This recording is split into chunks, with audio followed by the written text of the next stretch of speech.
ಧಾರವಾಡ ಜಿಲ್ಲಾ ಪಂಚಾಯತ್ ಸದಸ್ಯ ಯೋಗೀಶ್ ಗೌಡ ಕೊಲೆ ಪ್ರಕರಣದಲ್ಲಿ ಸಿಬಿಐ ತನಿಖೆ ವೇಳೆ ಹಲವು ಮಹತ್ವದ ಸಂಗತಿಗಳು ಬೆಳಕಿಗೆ ಬಂದಿರುವುದು ಇದೀಗ ಬಹಿರಂಗವಾಗಿದೆ.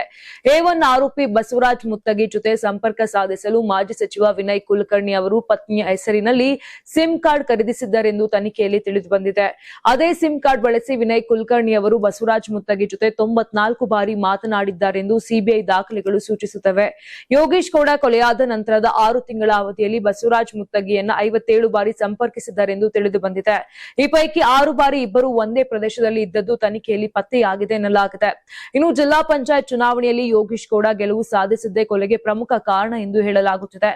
ನೀವು ಸಣ್ಣ ಆಗ್ಬೇಕಲ್ವಾ? ಅದು ಒಂದು ಉತ್ತಮ ಆಹಾರದಿಂದ ಸಣ್ಣ ಆಗ್ಬೇಕಲ್ವಾ? ಪ್ರತಿದಿನ ನಮ್ಮ ಜೀನಿ ಸ್ಲಿಮ್ ನ ಯೂಸ್ ಮಾಡಿ ಯಾವುದೇ ಸೈಡ್ ಎಫೆಕ್ಟ್ ಇಲ್ದಂಗೆ ನೀವು ಸಣ್ಣ ಆಗ್ತೀರಾ. ಬಸವರಾಜ್ ಮುತ್ತಗಿ ಮತ್ತು ಆತನ ಭಾವ ಚಂದ್ರಶೇಖರ ಹಿಂಡಿಗಿ ವಿನಯ್ ಕುಲಕರ್ಣಿ ಸುಪಾರಿ ನೀಡಿದ್ದರೆಂದು ಆರೋಪಿಸಲಾಗಿದೆ. ಆದರೆ ಬಸವರಾಜ್ ಮುತ್ತಗಿ ಮಾಫಿ ಸಾಕ್ಷಿದಾರನಾಗಿರುವುದು ಈಗ ವಿನಯ್ ಕುಲಕರ್ಣಿ ಅವರಿಗೆ ದೊಡ್ಡ ಸಂಕಷ್ಟವಾಗಿರುವಂತೆ ಕಂಡುಬರುತ್ತಿದೆ. ಯೋಗೀಶ್ ಗೌಡ ಹತ್ಯೆ ವೇಳೆ A7 ರಿಂದ A14 ರವರೆಗಿನ ಆರೋಪಿಗಳು ಆಯುಧ ಬಳಸಿ ದಾಳಿ ನಡೆಸಿದ ದೃಶ್ಯ ಸಿಸಿಟಿವಿಯಲ್ಲಿ ಸರಿಯಾಗಿತ್ತು ಎನ್ನಲಾಗಿದೆ. ಆದರೆ ಮೊದಲಿನ ತನಿಖೆಯಲ್ಲಿ ಪೊಲೀಸರು A1 ರಿಂದ A6 ರವರೆಗಿನ ಆರೋಪಿಗಳನ್ನ ಬಂಧಿಸಿ ಆಯುಧಗಳನ್ನು ವಶಪಡಿಸಿಕೊಂಡಿದ್ದಾಗಿ ಉಲ್ಲೇಖಿಸಿದ್ದರು. ಬಸವರಾಜ್ ಮುತ್ತಗಿ ಮತ್ತು ಯೋಗೀಶ್ ಗೌಡ ನಡುವಿನ ಭೂ ವ್ಯಾಜ್ಯವೇ ಕೊಲೆಗೆ ಕಾರಣ ಎಂದು ದೋಷಾರೋಪ ಪಟ್ಟಿಯಲ್ಲಿ ಸಲ್ಲಿಸಲಾಗಿತ್ತು. ಇದೀಗ ಧಾರವಾಡ ಪೊಲೀಸರ ತನಿಖೆಯಲ್ಲಿದ್ದ ಹಲವು ಲೋಪಗಳನ್ನ ಸಿಬಿಐ ಬಹಿರಂಗಪಡಿಸಿದೆ ಎನ್ನಲಾಗಿದೆ.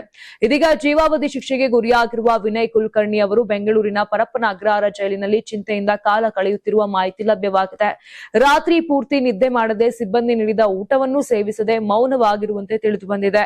ಜೈಲು ನಿಯಮಾವಳಿಯಂತೆ ಮುದ್ದೆ, ಚಪಾತಿ, ಅನ್ನ, ಸಾಂಬಾರ್ ನೀಡಲಾಗಿದ್ದರೂ ಸಹ ಕೈದಿಗಳ ಮನವಿಗೂ ಸ್ಪಂದಿಸದೆ ವಿನಯ್ ಕುಲಕರ್ಣಿ ಏಕಾಂಗಿಯಾಗಿ ಕುಳಿತಿದ್ದಾರೆ ಎನ್ನಲಾಗಿದೆ. ಇನ್ನು ಪ್ರಕರಣದಲ್ಲಿ ಶಿಕ್ಷೆಗೆ ಗುರಿಯಾದ 17 ಮಂದಿಗೆ ಜೈಲು ಸಿಬ್ಬಂದಿ ಸಜಾಬಂದಿ ಸಂಖ್ಯೆ ನೀಡಿದ್ದು ವಿನಯ್ ಕುಲಕರ್ಣಿ ಅವರಿಗೆ 16110 ಎಂಬ ಸಂಖ್ಯೆಯನ್ನ ನೀಡಲಾಗಿದೆ.